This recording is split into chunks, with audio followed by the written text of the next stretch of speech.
Hola amigos, voy a explicaros qué hacer si Jóvenes Construyendo el Futuro no deja registrar, ¿vale? Lo primero es entrar en la propia página web de Jóvenes Construyendo el Futuro y luego iros, bueno, si te vas aquí a iniciar sesión, no aparece aquí el registro como tal, ¿vale? Tienes que dirigirte arriba a la derecha donde tienes el desplegable este o las tres rayitas horizontales que se debe abrir y haces clic donde dice aprendiz.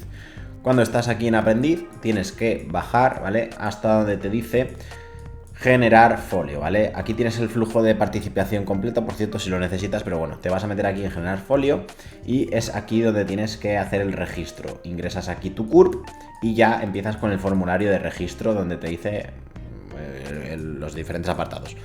Al finalizar de rellenar esto, le das aquí a generar folio y ya tendrás el registro realizado. De todas formas, cualquier pregunta que tengas de Jóvenes Construyendo el Futuro me lo dejas en comentarios, suscríbete y deja un like.